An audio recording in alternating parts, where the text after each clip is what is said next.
On this episode of Newt's World, when Italian immigrant Francesca Cabrini arrived in America in 1889, she was greeted by disease, crime, and impoverished children living in New York's slums.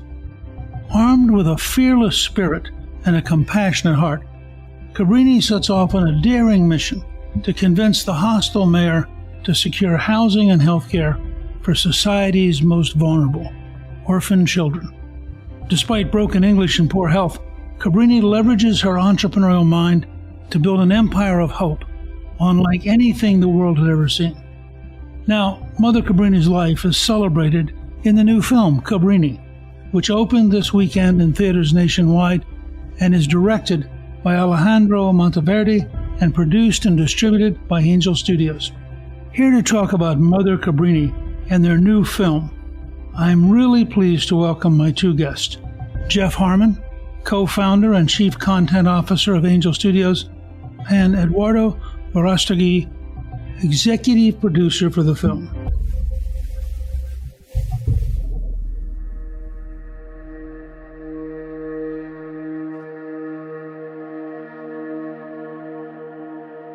Jeff and Eduardo, thank you for joining me on Newt's World. Great to be here. Thank you. All of this relates so much to work you guys have been doing through Angel Studios. Jeff, can you talk about the founding of Angel Studios? I mean, you grew up working on potato farms. Somehow that wasn't the normal beginning of a film creator. Yeah, I grew up in the middle of 9 children, 6 boys and 3 girls, and we had 3 TV stations where we grew up and on the potato farms in Declo and Burley, Idaho. It wasn't even on my radar that would eventually be an executive at a top 10 U.S. Hollywood studio. I could count the number of movies I watched in theaters growing up on one hand, and they were all at the dollar show. How do you move from potatoes to movies? When I went to university, my roommates, 2 of my roommates, one was a screenwriter studying screenwriting in school, and another one was studying photography for film. And both of them, one of them is directing a movie right now for Angel, actually, and at least he's hoping to get into Angel. And another one is a major YouTuber called Devin Supertramp. They introduced me to film, and I had sales skills. So my brothers and we would take my grandpa's potatoes from the farm in Idaho, borrow a pickup truck from the farm, and then drive them 3 hours south to Utah and sell potatoes door to door as kids. And I learned that I could buy a box of potatoes for like $1 or $2, and I could sell them for $20 in Utah. And so I built a little business off of that, and I learned to sell thousands of boxes of potatoes. And those sales skills came in later in my life when we were trying to market a product called Brush. And we built an ad agency around that concept. And so we took sales skills, mixed them with a video from my roommate, Devin Supertramp, and we built our first commercials for YouTube, which blew up, built a large company. Then we built an ad agency and did Poopery, Squatty Potty, Purple Mattress, Lumi Deodorant, big viral video hits. And then eventually read the book Creativity Inc. and saw that Pixar was first an agency and then they became a studio. And we thought, we could do something like that. And so we set off on trying to build the foundations of what would eventually become Angel Studios. So you early on, though, are doing like 2 to 5 minute videos as viral ads. Yeah. If you've ever seen like the Squatty Potty pooping unicorn where it's pooping ice cream. And I think it's still considered the biggest viral video campaign for an ad of all time. If you look at the top viral video ads on YouTube and Facebook of all time, we did more of them than any other agency. You're making a good living. You have a niche that you have learned to basically dominate, and suddenly you go towards movies. Yeah. My brother Neil, who's the CEO of Angel Studios right now, he and Jordan, who's also a co-founder at Angel, they were working on this product that would skip and mute. It's kind of a roundabout way how we got here. Skip and mute scenes. So it would skip scenes or mute words in movies that we found unacceptable for our children. And Neil came to me and said, let's do this as our next business. Let's build a company that streams movies to people that they've purchased, but it's like an automatic remote control. It takes out rape scenes or very profane language so that you can watch it more with your family or your teenagers or whatever, the things you don't want your kids to hear or see. And I was resistant to it. I didn't want to start a business that I thought we'd get sued with, because before our company, there had been a bunch of other companies build these technologies around DVDs and VCRs, and they had all been sued out of existence by the studio system. So I told Neil, I said, I don't think I want to do that. And Neil said, well, what if we do this, this system will accumulate the moral compass of America will come around this service. And when they use it, eventually we'll have a big enough group that we can make content for this group rather than just skipping and muting the content that's coming out of Hollywood. And that's when I said, okay, let's do this. And we did it. And we got sued by Disney, 20th Century Fox, Warner Brothers. That lawsuit lasted for years, cost millions of dollars. And in that process of being sued and having the lowest point of our business, we actually transitioned into making content sooner than we expected. And we eventually helped build The Chosen, which is a TV series. We built Dry Bar Comedy, another TV series, which is stand-up comedy that's cleaner. And we built Tuttle Twins, which is a kids series that teaches kids about principles of freedom and economics. And we have built a studio now out of the ashes of what was a major lawsuit with Disney and this big battle that we eventually settled out of. And we have built a studio that is launching series after series after series. And then we eventually got into theatrical last year. What's amazing about Angel Studios is both how you raise money, how you pre-sell tickets, and how you engage your investors in having a real voice about their investments. I mean, it's a very sophisticated and extraordinarily successful model. Yeah. So when we got sued by Disney, this came out of necessity. This model was born by accident in a lot of ways, or born by divine providence. When we got sued, we didn't have the money to fight a major lawsuit with the largest studio in the world. And venture capitalists don't usually want to come in and invest in lawsuits. That's not their favorite thing to do. And the Jobs Act had just passed, which Obama had signed, and 8 companies before had done this. And this law allowed everyday people, not millionaires, to invest in venture projects. And we were the 9th company to try this, and we took it to our customers and said, we don't have the money to fight this lawsuit, but if you would like us to, it's going to cost at least $5 million, and we can fight this lawsuit up to the Supreme Court. And we ended up raising about $11 million in a 5-day period from 8,000 families across the world. After that, my brother, who's a film director, he created Tuttle Twins, the series Tuttle Twins. He called me and he said, Jeff, do you realize what you just stumbled onto? Like, we can now fund major projects that can compete with Hollywood on an excellence level. And we've never been able to do this before. And it clicked. It was like, oh, that's how we do this, is we bring together people who want to see the content and don't wait for Hollywood to make it. We make it. And the first big project we crowdfunded was The Chosen. That was 17,000 investors invested in The Chosen over a 18-month period. And we launched The Chosen, and then we launched Tuttle Twins, and we launched the Wingfeather Saga, etc. Then it's evolved even since then. When Eduardo came on, Eduardo and his team, we raised $5 million in what's called P&A, which is prints and advertising to take your movie to theaters. And so the crowd, thousands of people came in around Eduardo and his team and raised money to pay to bring Sound of Freedom to theaters rather than just paying to produce it. That's the way that we had done it with The Chosen. Now it was paying to get it to the world.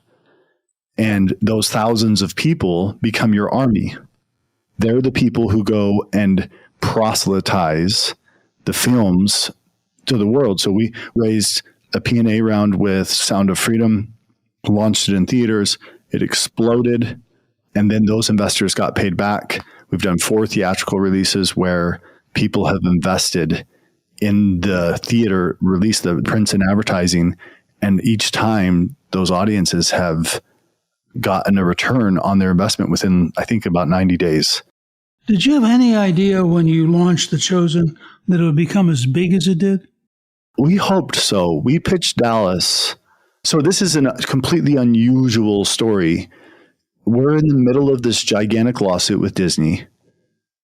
Matthew Faraci, who's a close friend of ours, an Orthodox Jew, sends over this short film called The Shepherd, and it's the pilot episode of The Chosen. And I watched it, and when I was watching it, it was like a download of inspiration. And I could see how to take everything we had learned with selling Poopery, Squatty Potty, Purple Mattress, and taking everything that we had learned about crowdfunding against Disney and everything that we were learning about the Hollywood system and bringing it all together and funding this Chosen series. But we did not think that this show was going to be, like, I thought maybe a popular show, but it's a top 10 show.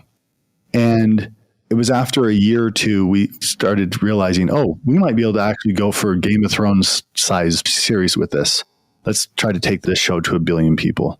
But that wasn't an instantaneous understanding. Dallas said that when we were writing the script about pitching the initial series, that I told him as we were writing the script, I was like, oh, we're going to bring this show to millions of people around the world. And that's probably the closest thing we had, but now it's over, I think it's close to 200 million people worldwide it's reached.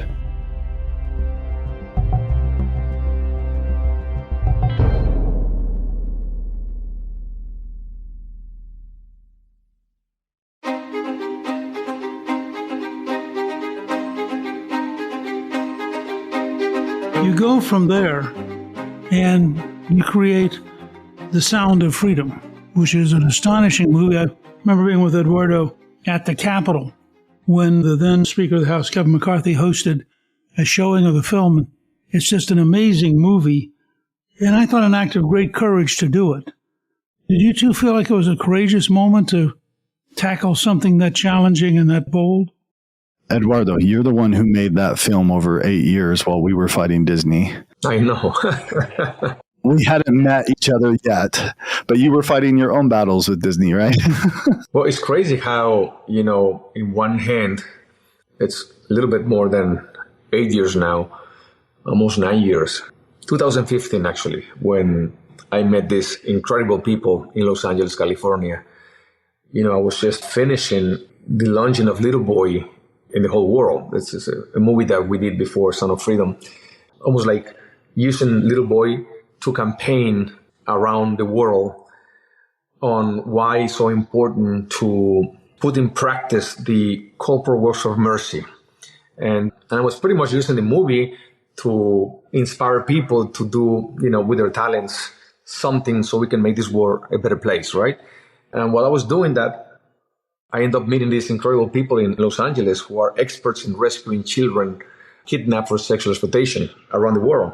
And when they share with me in details what they do to these children around the world and how they travel around the world, these guys, professional, ex-Navy SEALs, ex-CIA agents, how they travel undercover around the world rescuing these children, I was very moved. I was inspired in one hand to meet these amazing heroes, but in the other hand, I was very sad. I couldn't sleep, when you find out how these kids around the world are being raped 10 to 15 times a day for many years, until the clients, they don't want them anymore because they're not fresh meat anymore. That's the kind of vocabulary that they use. What happened to many of these children? They open them and sell their organs. And it was too much to carry that I decided just to join the movement with them. I say, I want to do something. I have a weapon of mass instruction, which is mass instruction and inspiration, which is films, movies. Movies can move people. And we need to create a movement, because I remember asking them, why this problem? I mean, if this is a global problem, and especially US and Mexico, how come US and Mexico, with the technology and the funds and the intelligence and the army and the police, why don't we just finish this problem once and for all? And they answer me, because it's not a priority. So how can we turn this into a priority? We need a movement. And that's when we decided to start writing the script. Alejandro Monteverde started writing the script with Rod Barr.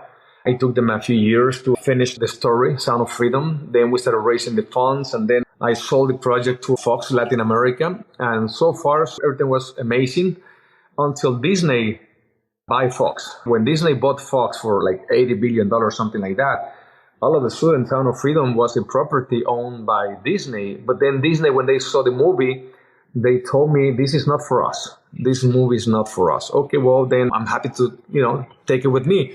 Yes, but you need to pay the debt. And I remember I was owing a lot of money to Fox, which now is to Disney. So it took me like 2 years to pay them because COVID hit.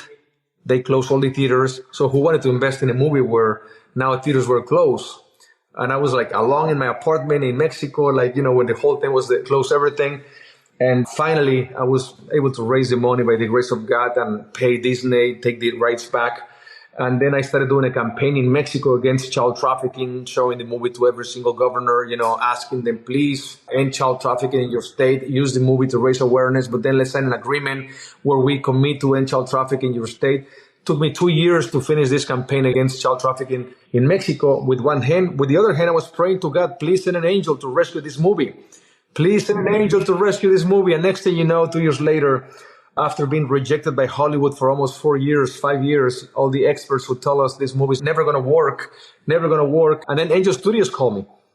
So imagine, I'm praying to God to send an angel, and then Angel Studios called me, hey, Eduardo, we're studio here. We just finished this lawsuit with Disney and everything. It seems like we have something in common. I think we are your last option. Why don't we do this together? We believe in the vision and the mission that you guys have. So this is like April last year. And we met, we signed the deal, literally like a week later. And then next thing you know, Neil, Jeff, and Jordan, they tell me, okay, so we just signed the deal. Let's put this film out on July 4th. I said, guys, are you crazy? July 4th is we're independent filmmakers. This film is going to be competing with Indiana Jones and Mission Impossible. There's no way we're going to compete with them. If we're lucky, we're going to raise $5 million P&A against hundreds of millions of dollars P&A that these guys have. They own the industry. It's like a big establishment, big mafia who they own everything. We're just, hey, have faith, Eduardo, come on.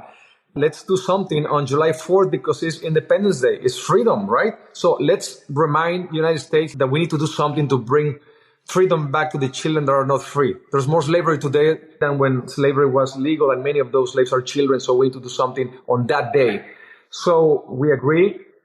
And I'm so grateful for the faith that Angel Studios had in Sound of Freedom and all the incredible work they put together for the launching of Sound of Freedom. And thank you, Newt, for that interview that you did for us and all the support. And you became ambassador of freedom for this movie and for this movement. And so many people around the world became ambassadors of freedom. Mel Gibson, who was one of our executive producers, he never records videos to, recommending films. And he did in this occasion. Said, "Eduardo, this is, the first step to eradicate child trafficking is to raise awareness. I need everyone to see this movie." And Tony Robbins and Alejandro Sanz, who is one of the, he's like the Bono of Latin America. And so many celebrities and political leaders like the president of El Salvador, the president of Argentina, the president of Guatemala, the president of Costa Rica, all of them doing premieres in their countries, signing agreements with us to end child trafficking. All of a sudden, the movie opens, number one in the box office on July 4th. But you know what? Hollywood didn't believe in this movie. But you know who did? The people. The people show up and they recorded videos. After the film was finished, they started recording their own videos on social media and promoting the movie. So hundreds of thousands of videos on internet, on social media, it was like an army, as Jeffrey said, a big army of ambassadors of freedom and showing up in theaters and recommending this movie. It became the first time ever in history that an independent film comes out on July 4th and opens number one in the box office. I'm so grateful to the people, to you, Newt, to Angel Studios, and all the ambassadors who supported this amazing movement. It keeps growing and growing and growing. It just came out in Italy like a couple of weeks ago. When Callisto was the ambassador to the Vatican, this was one of her 3 major commitments that she spent 3.5 years on. It's a huge worldwide problem. And I think it's a great tribute to people that this film, which is a very powerful film, has attracted this kind of worldwide audience it's attracting. And I think it is having an impact.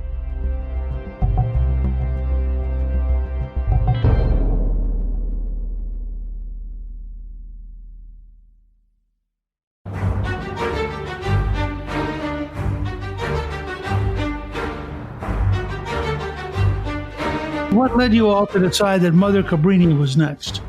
Well, we go way back. We started this dream of making movies that matters in 2004 when Alejandro Monteverde, the director of Bella, Little Boy, Son of Freedom, and now Cabrini, Leo Severino, producer from Colombia who was born in Los Angeles, the three of us, they call us the three amigos, we started this dream of making movies that matters in 2004 in Los Angeles, California.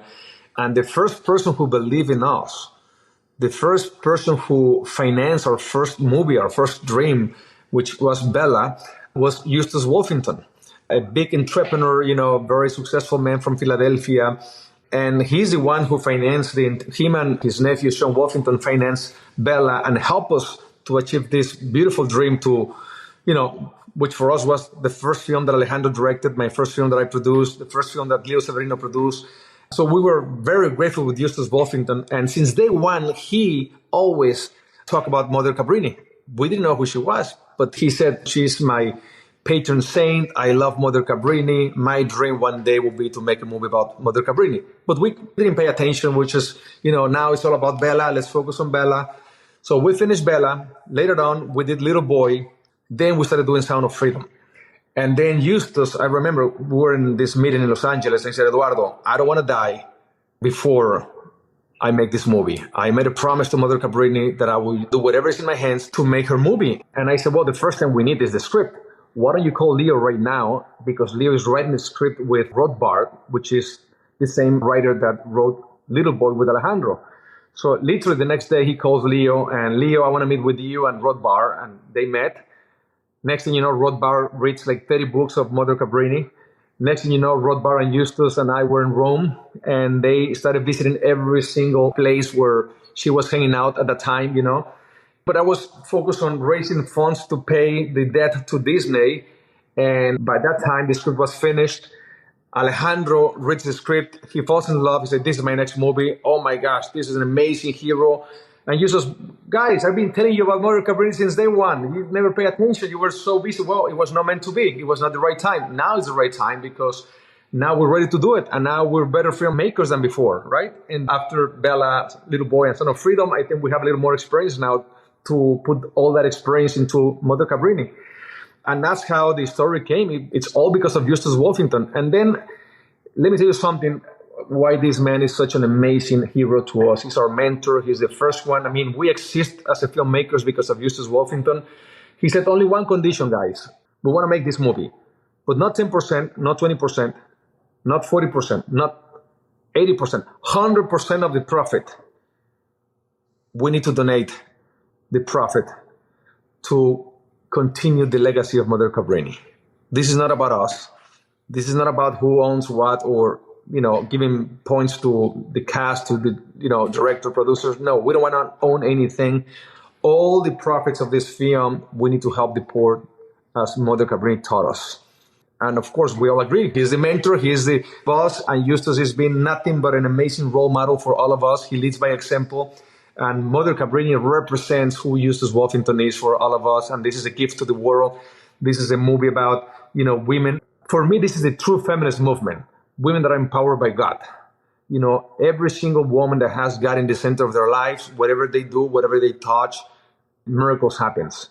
And my hope with this film is that when people come to see it, when fathers bring their daughters to see this film, my hope is that when they leave the theater, they will leave not only entertained, but these young women, they will leave wanting to become more like Cabrini and not like Barbie. So I'm a father of daughters. I have 5 daughters and 1 boy. And my oldest is 12 and my next one is 10. My 10-year-old and my 12-year-old watched this early. And my 10-year-old said, this is my favorite movie of all time.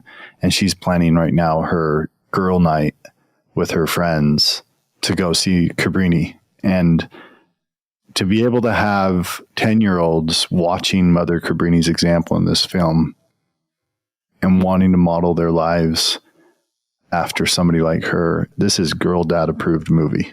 This is something that I want to say that is very, very, very powerful for all of us. And we are very grateful as filmmakers, especially independent filmmaking. You always go against the current, against establishment, against everything, right?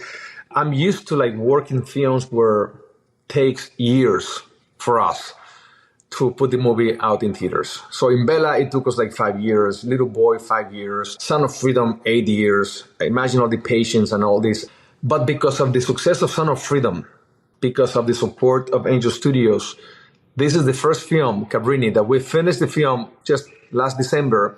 And I can't believe that now we're in theaters 3 months later after we finished the film. Now things are going to be, I'm not saying that easy, but less difficult. We don't have to wait for years to put movies out there because the success of Son of Freedom now opened the doors for us to finish the film on time and then put the movie in theaters on time, because now we have a partner that we didn't have before, which is Angel Studios. We complement each other in a way that is just godly and divine. I'm curious, Jeff, what was it about Mother Cabrini, Saint Cabrini, as she became, that most affected your daughters? One of my daughters, she was at the premiere of Cabrini in New York. And one of the press people asked her if there's a woman in her life that's like Cabrini. And she actually pointed to her younger sister. And so my younger sister reminds me of Cabrini. And that's the one that says her favorite movie. It's the 10-year-old that says this is my favorite movie. I think it's resonating because Cabrini had been given 2 to 5 years to live. And she built an empire the size of Rockefeller's or Vanderbilt. And she's this little tiny Italian immigrant who speaks broken English. And she storms into the Senate. She stands up to the Pope. She takes on pimps. She takes on the mayor of New York, who's trying to shut down her orphanages. And no matter how small you are, you can change the world. It doesn't matter how small you are. If you put your mind to it and unite with God, you can change the world. Well, as you all are changing the world, I was really impressed that on Rotten Tomatoes, you've gotten 89 out of 100 for a religious film about a saint in the 19th century to get that kind of rating. But more importantly, credits, we make movies for the people. And that's what matters at the end of the day, is what the people think, because they're the audience, that we care, We do movies that are movements, movie to movement. And Cabrini is going to be definitely a movement that started when she came to Manhattan. And the movement hasn't stopped. The movement is going to keep growing, the movement of leading by example, the movement of using your talents to make this world a better place, the movement of, helping children, helping those who are the most vulnerable. Just like Son of Freedom, it was all about helping children and saving children. Mother Cabrini was doing the same thing. And not only that, Mother Cabrini inspired Mother Teresa to become who she became. Mother Teresa was teaching in this private school in India, and she knew that something was missing. And when she started reading about Mother Cabrini, that's when she decided to start her own order. And so somehow Mother Cabrini inspired Mother Teresa, another saint. And the beauty of this film too is Alejandro didn't do a religious movie. You forget that you are watching a movie about a Catholic saint, which happens to be the patron of the American immigrants and the first American canonized saint. But you forget about that because we focus on her humanity and we focus on all the things that she did, that no matter what you believe, you're going to relate to a woman that used her talents to serve others. And that trespasses religion, that trespasses everything, It's a universal language. We've screened this with thousands of people, thousands of ordinary people before this came out. And the most common thing we hear is one of the best movies I've ever seen. Glenn Beck recently just said it was like watching The Godfather for the first time. That's how good of a movie this is. It is so powerful. That's a pretty remarkable tribute. Oh, yeah. Yes. But it is that good. People are going to hear it this weekend. When the first 1 million people come out of the theaters, people are going to hear from their friends, that's one of the best movies I've ever seen. That's a top 3 movie for me. That's a top 5 movie for me. You're going to hear it everywhere. I can be confident in that because we've screened it so much. Yeah. And the way how Alejandro directed the movie in a very Socratic method, artistically, way of asking questions, to the audience, and the movie provokes reflections, I invite you to reflect, to a meditation, and I hope the people will ask themselves, what am I doing with my life? What kind of a legacy I want to leave behind my life? How am I using my talents? What do I want to gain in my life and why? This film will question all that. And I think it's very important to ask ourselves, am I saying the truth or not? Am I building or am I destroying? Am I turning the light on or off? What am I doing with my life? So Mother Cabrini will question in a way that is very effective, I hope, the audience. And the movie begins when the movie finished, because now I want you to carry the legacy of Mother Cabrini in your own life when you leave the theater. And the fact that she founded the Missionary Sisters of the Sacred Heart of Jesus, they're now, I think, in 16 different countries or on all 6 of the occupied continents. We think of her as an American saint, but she had a worldwide impact. Exactly. More than 60 hospitals, orphanages, a school, everything. She was amazing because she was not focusing on herself. She was asking God, please help me to help, others. And she never gave up. Now, there is men and women that I see and they're depressed. And when I ask them why, well, I didn't get a lot of likes on my social media in my last post. What are you talking about? And literally the whole world comes into their shoulders because of stupid little things. They say, you need to see Cabrini. You're going to see what these women went through. And she never gave up. Plus, they're going to love the movie. They're going to love the movie, right? They're just going to absolutely love the storytelling. But you come out of it changed, that you're inspired to be a better person. And never to give up. Never to give up, I didn't realize that she'd almost drowned as a child and she was terrified of water. But she overcame that fear to make 23 transatlantic trips. So sometimes when people worry about whatever's currently worrying them, she's a remarkable case study of courage and of commitment and of faith. But I have to ask you one thing about the film. You have a remarkable cast, which I think is a sign of the growing acceptance of how important your work is. I think in that sense, people are going to be really impressed just with the people who are now starring in your film. I have to give a lot of credit to Alejandro. He's a master on discovering talent. There is so many actresses who wanted to become Mother Cabrini.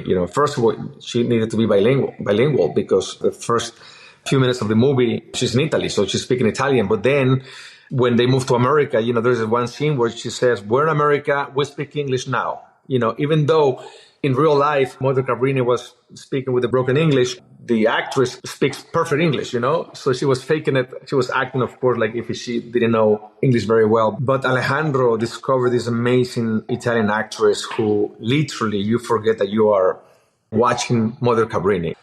The cast, as you said, Alejandro is very good in every movie, in Bella, in Little Boy, in Sound of Freedom. He's like a casting director. He's a multitask. He's a writer, he's a director, he's an actor, he's a producer, and he's a casting director as well. Even though we hire an amazing casting director, he's very good in discovering and hiring the right actors for the right roles. And Christiana did an amazing job as Mother Cabrini, and she should win every single award because her performance was unbelievable. The critics are saying that. The critics are saying it's an Oscar-worthy performance. It's an Oscar-caliber film. Whether or not that happens, I thought Sound of Freedom had some actors that deserve some nominations, but I'm not the one who nominates them. So we need to start the Angel Awards. I should point out to our listeners, though, that they can go to angel.com/Cabrini and buy tickets. It's now available. It's in theaters right now, and it is selling out all over the place. So it's a little hard to get tickets to certain showings, but you can go to angel.com/Cabrini and get those tickets. That's great. Well, Jeff and Eduardo, I want to thank you for the commitment you've made both to change the film business and to bring stories to life that are inspirational and that really help move the country to a much healthier culture and a much healthier future. And these are often stories that would never have gotten through the traditional Hollywood studio process. And not only do I wish you what is already clearly going to be a successful opening weekend at the box office, but I also have to say I'm looking forward to a future interview on your next project because I know you're going to continue to do great work. Thank you both for taking this kind of time. Well, Newt, we're in this together. Hermano, thank you so much for the incredible work that you do, and thank you for your support. And again, together we're stronger, and together with the help of God, and now with the intercession of Mother Cabrini, I'm sure great things will happen in the world. Thank you, Newt, for having us on. We appreciate having a chance to tell the story of such an incredible woman. And it matters so much for me as a father of daughters to be able to get the word out about this film. Thank you to my guests, Jeff Harmon and Eduardo Verástegui. You can watch the Cabrini movie trailer and get a link to buy tickets on our show page at newtsworld.com. Newt's World is produced by Gingrich 360 and iHeartMedia. Our executive producer is Garnsey Sloan. Our researcher is Rachel Peterson. The artwork for the show was created by Steve Penley. Special thanks to the team at Gingrich 360. If you've been enjoying Newt's World, I hope you'll go to Apple Podcasts and both rate us with 5 stars and give us a review so others can learn what it's all about. Right now, listeners of Newt's World can sign up for my 3 free weekly columns at gingrich360.com/newsletter. I'm Newt Gingrich. This is Newt's World.